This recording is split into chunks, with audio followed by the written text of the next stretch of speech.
Please excuse me, guys. I'm a little shy today. I don't normally make videos like this. So already, thank you very much for clicking. But, you know, who knows? By the end of the video, you might be thinking, wow, that was just an incredibly compelling case for Evolution. Where can I get an Evolution Chop Saw? I want to convert. And I'll look down and whisper my affiliate link in the description below. I'm way too excited to use this thing. Yes, they are.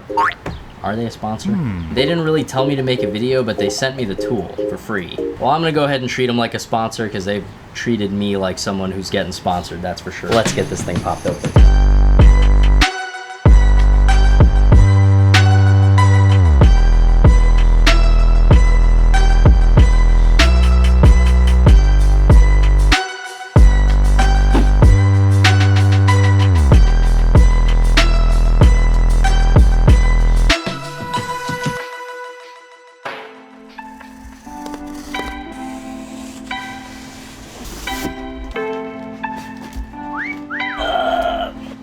I want to say, I've reached out to a whole lot of companies before and been reached out to by a lot of companies. 99% of the time, it's always the same. The whole entire time you're communicating with the brand, they're doing everything that they possibly can to extract as much value out of you as they possibly can while giving you as little as possible. I can tell you, this has not been the case with Evolution so far. Like I said, they never actually said that I need to make a video out of this. Maybe they just expected it would show up in my videos at some point. But if you remember in that last video where I was just lamenting how much I hate using that old chop saw, well, I went to Menards, as I've been known to do, and I was looking at the Evolution chop saw that they have there. I'm thinking, ooh, am I gonna be bad? Am I gonna buy a new tool? I'm thinking, is it time? Is it time for me to finally really shell out for a tool that I will actually enjoy using? I got a little spark in my brain, and I thought to myself, you know what? I'm something of a YouTuber. I'm something of an influencer. I wonder if I could reach out to Evolution and they might be able to send me one of these nice little chop saws. And I've got, you know, the worst imposter syndrome. I'm always telling myself, no, you can't do stuff like that. You got to get your views up before you start asking for stuff. But I broke through the barrier and I emailed them and I said, hey,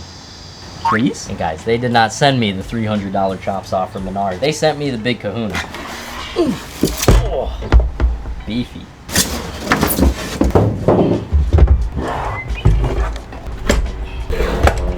That is too smooth. I won't lie, guys, I haven't looked at the instructions yet. I'm doing pretty good, I think. Assembly is very intuitive so far. Oh, comes with an Allen key. And the key has its own little storage spot too. That's nice. Yeah, let me just chop the bar right in half immediately. That's better. That is a little better. Oh my goodness gracious. This is so nice. Not quite sure what these are. I'll put these here. I know what these are. They're removable little foot pads so that you can clamp square tubing and square stock in this diamond shape so that the cut will be way more efficient than dropping it down on a flat surface of the square tubing. Wow, that was close. I almost had to look at the manual for what these two were for. That would have been tragic. They are for adjusting the height of the clamp bar so that you can raise and lower the bar so that your clamps will hit directly on a bigger piece of square tubing. I think I got some around here. Feels wrong putting this rusty piece of steel in here, but I don't want to be the chop saw version of the guys who buy the big fancy trucks and never get a scratch on them. It's too easy. How about we get a blade in there? That might be nice. Came with a 14-inch, 66-tooth, ultra high-grade carbide saw blade.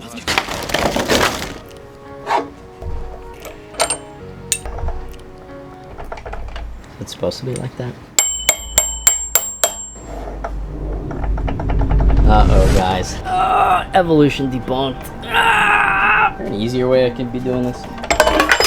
We're so back, guys.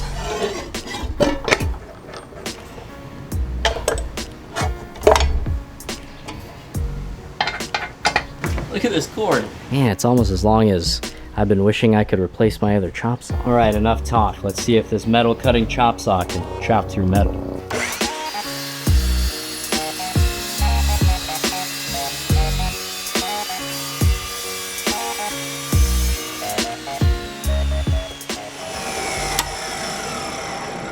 I hear the cuts are cool to the touch, which kind of scares me. Oh my goodness. This doesn't seem right. And there does not seem to be any burr. That is bizarre. In a good way. I wish every tool that I bought worked so well that it confused me. How did I forget? They sent me a whole entire set of blades.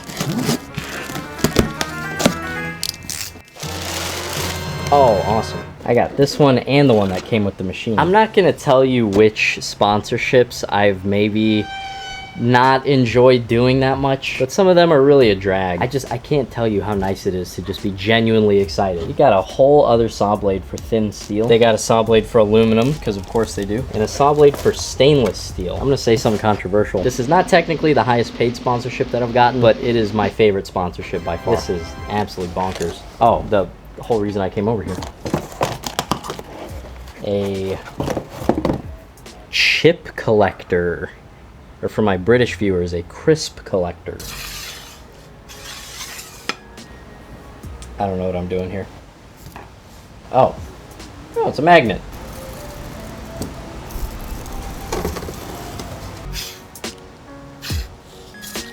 Oh, wow. Well, it's working pretty good. But weirdly, the all the steel parts almost seem like they're a little bit magnetic. Maybe I'm magnetizing them with the magnet. Magnetize me, Captain. But yeah, anyways, you can see coming off of the cuts, it's these nice big chips. It's not like dust in the air. I mean, I'll probably still wear a mask just in case, but this is something special. I'm not necessarily talking about the magnet thing, I just mean the machine. You know what? What do you say we actually build something?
Oh, you know what this is? A mistake. As I was going to bed last night, I thought of an easier, faster, more cost-effective, better looking, stronger, less dumb way of making the thing that I was trying to make this whole time. So I'm actually gonna leave that footage in there because it shows the tool putting in some pretty good work. But as far as the build goes, forget everything you just saw. You know what? What do you say we actually build something?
Wow.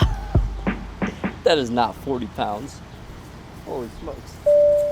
So I've had this little tradition for a few years, I think 4 years at this point, where in the summer I'll cancel my gym membership and I'll just work out in the backyard. And it's super nice, you know, get a little suntan, get some vitamin D. Feels good, feels real nice. Working out outside, just, it actually really just hits different. Would highly recommend. But for some reason, only this last year did I get the idea, why don't I take the money that I would have been spending on a gym membership and actually use it to upgrade my home gym? And, you know, 40 bucks a month is not gonna get you all that much gym equipment, but I have the benefit of being able to build my own stuff. So, you know, I can really squeeze a lot out of 40 bucks. You might have seen that easy curl pull-up bar that I made in that one short. That was pretty cool. You probably have not seen, because I didn't show it. I put a pulley on there so you can do, you know, tricep push downs and rear delt and lat stuff. But I have been very sorely lacking in the dumbbell department. All I have is these crusty old 40-pound dumbbells. I think I've got like a 30 buried somewhere, and I've got a couple of kettlebells, but you know, they're not made for doing bicep curls. I got a set of these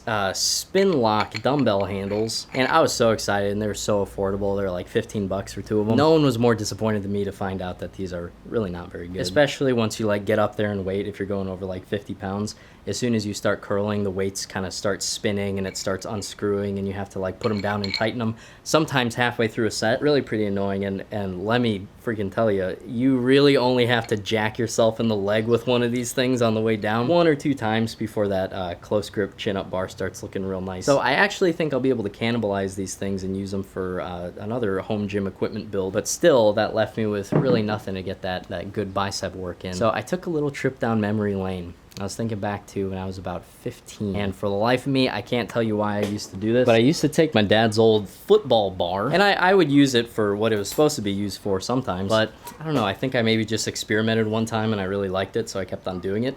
I used to hold it like this, and then I would put a belt around my forearm, so obviously so that when I curled it up, it wouldn't rock forward and bust my nose open. But I would basically do this, look familiar? And I would put, what, 10, 15 pounds on the end of it. And I didn't know anything about leverages, so I'm just like, whoa, why is it so heavy? What the heck? I didn't know nothing, but I did know that felt really good, and I couldn't really explain why. And maybe I can't even really explain why these days either. But I think somewhere in the back of my mind, I always kind of wondered what it might look like, or what it would be like for me to make a real good piece of home gym equipment that would replicate that kind of functionality, but it wouldn't be a sideways football bar with a belt. And this wonderful, beautiful chop saw that I have right here just off camera has given me all the excuse that I need to finally live out my 15-year-old home gym, homemade equipment fantasies. And for real, it feels really good. I'm definitely going to be using these things. The functionality is similar to, if you've ever seen J-Bells. I think I saw Jay Cutler using those. And I think Brian Shaw has something like them. I don't think they're exactly J-Bells, but basically it's like a ball, and there's like a handle on the inside, and you reach into it, and it basically gives you the non-rolling handle of a kettlebell, but the curlability of a dumbbell. That's basically what my little invention here does. Some differences between those and the thing that I made. Some good, some not so good, maybe. For one, the weight is adjustable on mine, so that's pretty good. You don't have to buy a whole entire rack of J-Bells or whatever that Brian Shaw one was. The one downside I can think of right now, though, is if you're kind of a real stickler about like the actual amount of weight that you're lifting, not that there's anything wrong with that. Maybe stickler is kind of a negative connotation, but if you're very, very particular about your numbers, and there's nothing wrong with that, this thing that I made probably be a little frustrating for you, because actually every single weight that you put on there, even if they're all 10 pounds, is technically getting heavier and heavier the further out it gets, because it's, you know, increasing the lever arm. The further it gets away from your elbow, which is the fulcrum, it's technically getting heavier and heavier. Basically consider, you kind of imagine like lifting 25 pounds and then trying to lift 25 pounds on the end of a stick. Like, it's not gonna happen. And look, I'm not a weak guy, okay? Trust me, I wouldn't tell you this if it wasn't really important, guys. But I can curl 70s with okay form, and I'm telling you, having 40 pounds loaded up on that thing feels every bit of 60 to 65 pounds, which actually reminds me of maybe the other downside. If I was actually intelligent, I would have used an all-thread bolt. In my defense, Menards doesn't sell all-thread bolts, and Home Depot doesn't go up to 1-inch bolts. I think they max out at 3/4. I guess I could have got a 1-inch threaded rod, but that would have been if I was smart, which I'm not, which we've already been over. So you have to have at least enough weights stacked on there to go past the smooth part of the shank, so you can actually get the nut all the way down there on the weight, and your weights aren't clinking back and forth as you're curling them. I guess you could technically like put a maybe a collar on there. That's a hassle and a half. I wouldn't even want to have to keep track of the collars. Maybe someday I'll get a 1-inch die and I'll just, you know, spend the whole day cutting threads in a 1-inch grade 8 bolt. That sounds like an awful way to spend the day. But yeah, maybe I'll do that sometime. Man, this is a weird video, huh? I guess there's no real downside to yapping at the end of a video, because people, if they don't want to listen, they'll just leave, and if they want to listen, they'll stick around. The problem is yapping in the beginning of a video, I think. So, I think it's fine. Anyways, Evolution Tools. Thank you very much for kind of sponsoring this video, I think. Either way, thank you very much for the tool. This is probably the nicest thing in my shop right now. And here's the thing, guys. Maybe you're not currently in the market for an $800 chop saw. As I think I said, they do have different levels of chop saw that go all the way down to like 200 bucks. But here's the thing, if you do like the chop saw that you're using right now and you don't feel like you need a new one, but you would like the advantage of not having all the smoke and all the dust and everything, you would like just those nice little chips coming out, you can buy an Evolution blade and put it in your chop saw and it will completely transform the chop saw. You'll enjoy using it like you never have before. But if you've been, you know, maybe saving up for a while and you want to get the big kahuna, there is no other brand that I could recommend more right now. So thank you guys so much for watching. Thank you so much, Evolution Tools. Please, please, please, if you're gonna buy something, use that affiliate link in the description. I get a 10% kickback. That's like, no one gives 10% kickbacks. That's nuts. Evolution is the bomb. The tools, the company, they're just the best. Peep around the site too. They don't just have chop saws. They're known for their chop saws though, but they got other stuff too. Anyways, that's all I got for today. Thank you all very, very much for watching. I'll talk to you later. Bye.